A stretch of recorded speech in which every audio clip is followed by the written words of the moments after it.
పడిపోయిన స్థితిలో అక్కడే కూలబడి ఏడుస్తున్నావా? ఏడు. అయితే యేసయ్యా అని ఏడు. ఆయన బలమైన బాహు నీ దగ్గరికి వచ్చి నిన్ను పైకి లేపుతుంది.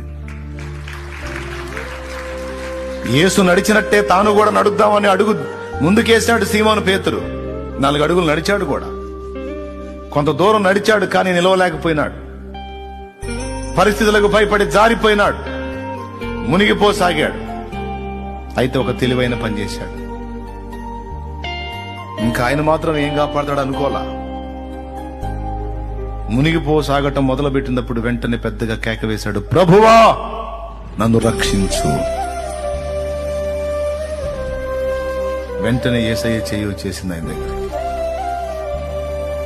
మునిగిపోయేవాడిని పైకి లేపి నిలిపాడు.